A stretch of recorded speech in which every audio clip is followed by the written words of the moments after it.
What are you laughing about? Just weird stuff off the wall. Yeah, just don't.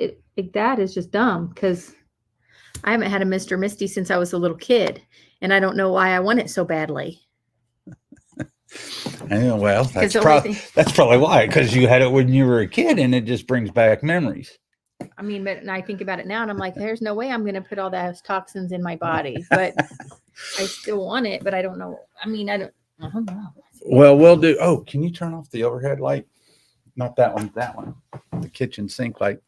Well, welcome to the 7:00 talk. We are taking a trip down memory lane. She is craving a Mr. Misty, and we don't eat that much sugar anymore and whatnot. But the timing is actually interesting because we both believe that everything happens for a reason and things are fortuitous.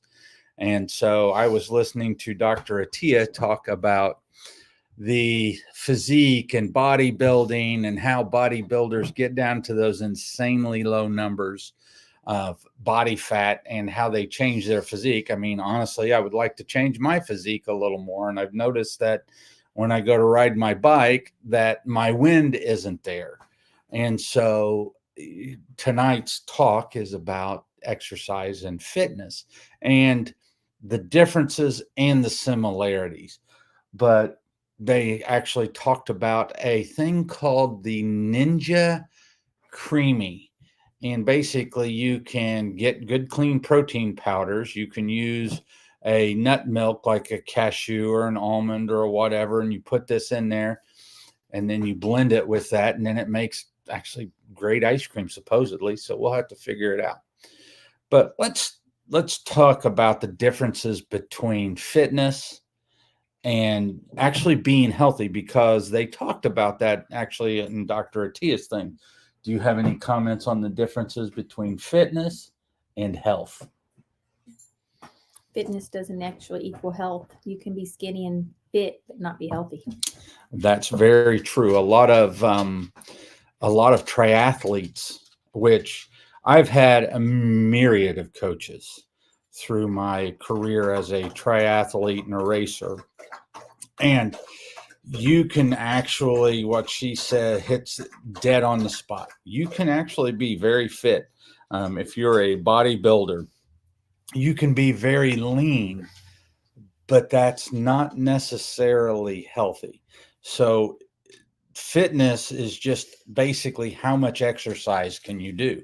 And I noticed just in myself with getting back on the bike and running and lifting weights that my wind is gone. My fitness is really low, but fitness is trainable. You can bring that back. And I generally, if you're going to compete, get a coach, get somebody who's going to do the programming for you so that you just go out and do it. Otherwise, if you want to be fit, they basically say fitness and health. If you want to be healthy fit, you should have about 180 minutes, 3 hours of exercise a week at a pretty rigorous pace. If you want cardiovascular fitness, you should exercise that 3 hours basically in a what they call a zone 2. And so zone 2 is a heart rate. And if you don't have heart rate monitors and stuff like that, basically, if you're walking or running, you're going at a pace that makes you take breaths in between. That's a zone 2. You don't want to be out of breath, and you don't want to be to where you can't talk, but you want to just have that little bit of labored breathing with a cadence in your breath. And that's just to kind of keep you minimally fit and minimally healthy. To be healthy, what do you think affects health and physique more than exercise? And it's obvious. I mean, I know you know Well, I the mean, answer. I'm like, what do you want? Nutrition and Yes. sleep. So if Sleep actually is even more important than exercise. yes, and if you have low testosterone, check your sleep. If you have, And testosterone for men and women. Yep. Because it's just as important for a woman as it is for a man. and so one of the best ways to actually increase testosterone is by lifting heavy weights. So if you get into the gym and you lift heavy weights and you hit it hard, especially like when you're doing squats and you're doing overhead presses and you're doing combination movements, that is really good for your hormonal system and for your fitness. So is cold plunging. It's just a new article just came out on sexual health and cold plunging and how it actually increases testosterone. I thought if you were over aroused, you were supposed to take a cold shower. Anyway, so if you really want to break down exercise, you should have about 3 hours a week of that zone 2 exercise. And you should do 2 to 3. And I generally say, hey, 3 is pretty good. 2 to 3 bouts in the gym to give you that muscle, that stimuli. Hey, I need muscle mass. Hey, I need testosterone to build muscle mass. And so you don't have to be a gym rat. You don't have to hit it every day. I mean, if you really want to think about it, if being muscle bound and being huge was a thing of health, well, just go Google the average age of a bodybuilder or fitness model and how early they die. Because if you're in that teen body fat, you're 13 to 18 to 19% body fat. If you want to be a healthy female, you want to be at that 18 and above. Well, and I'm going to add this because this is my nursey hat that comes through because I was a floor nurse on an acute med surg floor, and the fitness people, young people came in and they had a lot of issues. They'd get like Merkel's diverticulum, which Google that one. That one is a precursor to intestinal cancer. We had multiple young people die because they ate so much protein powders. But be careful on the kind of protein powders that you consume because a lot of them aren't digestible and they lie in your intestinal tract and actually promote bad things to happen to you. So if you're going to do that to yourself and you're going to eat a lot of protein powder, make sure you get a high quality digestible protein powder. Yep. And so when we look at exercise, think about movement. Don't think about how close can I park to the insert store name here.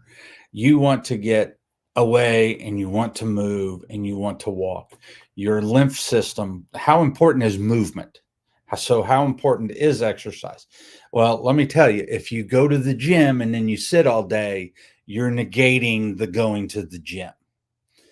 But if you move continually throughout the day, you're pumping the lymph chain, you're moving water, drink plenty of water. Well, and for a lot of people, they're desk bound for 8 to 10 hours a day. So just put an alarm on your watch, get a fitness thing where it's as simple as just getting up and sitting down and getting up and sitting down as long you have to move, you can't sit there on your legs. And if your work won't buy you a walking desk, but you can have one, invest in yourself. I mean, that's what we do. We invest in ourselves. We do all the testing that is outside the norm. I'd have to have a whole room just for me. She needs a punching desk. At the moment, I would need a 4 foot by 6 foot desk to carry all my junk, but. So let's break it down real easy. So for exercise, for health, so you're getting both. 3 hours a week, so 3 hours in 7 days, split it up however you want to split it up, of zone 2 is very healthy. 2 to 3 times, optimally 3 times in the gym, heavy weights, really get fatigued. You really don't have to hit the gym more than 10 minutes, 10 to 15 minutes to get that muscle stimulus going. But if you can't, you just start out moving. So my little R ring says I'm in optimal range, where I used to be all in the red. Now I'm in optimal range for myself, but you have to keep building. So I walk an extra 1 mile every day on top of whatever I do. But we also line dance an hour and a half every week, and we ballroom dance for an hour. And so on my side of things, that's what she does. I do the ballroom dancing with her. But for me, I've been going to the gym and working out every day, but 3 days a week are lifting. The other 3 days a week are rolling out, foam roller, keeping things moving, stretching. And then you look at Sunday is typically a day off. Well, your most important thing, if you can't do anything else, get down into a squat position like when your children were little, where you're going to get on their level and just hold it there and bounce, because it's your people that lose their balance and fall. It's usually related to the loss of flexibility in your pelvis. Flexibility and proprioception. So if you're desk bound, it's not hard to get up from your desk, stand there, and just do some air squats, And the deeper the squat, the better. And that's actually your most stable position. Mm-hmm. So it's a measure of health as far as you get older, is how far deep you can squat and stay there. And it should be that's a natural position. Yes. And if you get to where you're knocking out stuff pretty well and pretty easily, which I'm to the point that I am actually doing all of my normal stuff without getting winded. I'll be very honest, when the pandemic came through, I didn't think that it actually affected me much. But once I started actually doing some activity, running a little bit, getting on the bike, I lost a lot of wind. And so now that's the good thing about the body. You can train this back into it. And so been on the bike, been going out to the park, and I've already ridden, 20 miles in the last couple of days in the woods. And I mean, it's noticeable. It's kind of disheartening, actually, at how much wind I've lost. But like I said, that's trainable, and I can get that back. So, it's pretty simple. Flexibility and balance work. You should be doing flexibility and balance work every day. And I don't know how many patients I have that go into that I have them in the clinic, and I'm talking to them, and I'm like, okay, stand on one leg. And they can't stand on one leg. But most people don't know they've lost it. Yeah.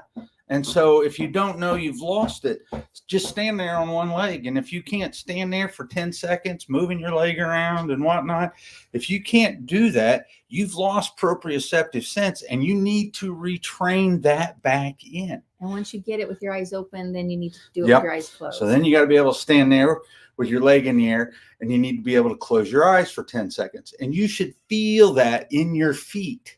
And that's the whole idea of being reconnected with your body. But that's something you can do every day. You can do that when you're in the grocery line. You can do that anywhere.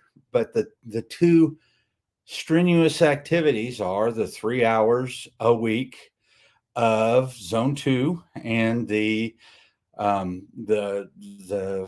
hitting the gym 3 times a week and doing some heavy weights. You have to stimulate the legs, you have to stimulate the buttocks, you have to stimulate the back. Those are your largest muscle groups. Well, and if you don't want to invest in weights, so this is another nursey thing. A gallon of milk weighs 8 pounds, so water's a little lighter. Gotcha, but most people buy gallons of milk or juice. I hope you don't buy juice, but milk. And most people know somebody that at least has a gallon jug, and you fill that with water. She's wanting to lick on me for some reason. But anyway, it's about 8 pounds per gallon. So if you have 2 gallon jugs full of water, it's about 8 pounds. Yep. Each. And honestly, you're worth it. Invest in yourself. Get some dumbbells, get some kettlebells. If you don't know how to do the workout, go to a CrossFit gym for a year and you will know most of the exercises. I don't go to the CrossFit gym anymore. I actually use an app called Zing, Z-I-N-G. And I just have it programmed that I want to lose some size because I've spent so much time at the desk. I've become so sedentary that I've gotten big again, or bigger, and I want to get rid of it. So I've started exercising again, and I'm using Zing to do my plyometrics. I'm using Zing to do my weights, and I'm seeing changes. I'm already down a couple of belt sizes. And then I decided that I needed to get back on the bicycle because I love being in the woods and stuff. And the first hill I hit whipped my butt. And I pretty much sent her a sob story in a text about, oh my God, I can't believe how out of shape I am. So there is a difference between fitness and health. Health deals with, are you eating right? Are you sleeping right? Do you have or can you do a meditation practice and take care of yourself? Do you have good friends? Do you encompass and embody and live all of these things? Well, also, if you're always walking, like a nurse on the floor is always walking, and we can walk 10 miles a night. But if you're used to walking 10 miles a night, it's not actually exercise anymore. So then add some ankle weights. Yep. And you know what? Don't forget to exercise your brain. Learn a new instrument. If you don't play an instrument, learn a new instrument. If you play an instrument, start doing Sudoku puzzles. If you don't like Sudoku, do crosswords. If you don't like crosswords, sit down and build a model. Your brain needs that activity as well. It's not just video games. And I like video games. You can ask her. I play video games in the afternoon with a buddy of mine in Lexington. Sometimes your brain doesn't need stimulation. Sometimes you just need to train your brain to be quiet. So meditation actually is an exercise of the brain. You're trying to exercise the noise out. Yeah. So if you have any questions, feel free to ask us. If you're having problems going to sleep, definitely hit us up because you've got to be able to sleep. Sleeping is paramount. Here are several health measures that if you're having problems with, don't hesitate to ask us about them. If you're not sleeping 7 to 8 hours a night, if you're not going to the bathroom once a day without straining, and also without spray painting the toilet. As gross as this sounds, there's a thing called the Bristol stool chart. Go look it up. Your poo should be a solid snake or log or whatever, and it shouldn't be BBs and pellets, and it shouldn't be liquid. If you're having issues there, you've got to straighten that out. You've got to get either the right amount of fiber in, you got to change the microbiome, you got to get the right water. And all of it. And for people that don't know, you're not drinking enough. Like most people aren't drinking enough. You need to take your body weight, divide it in half, and those are how many ounces you need at minimum a day. But most people aren't drinking enough.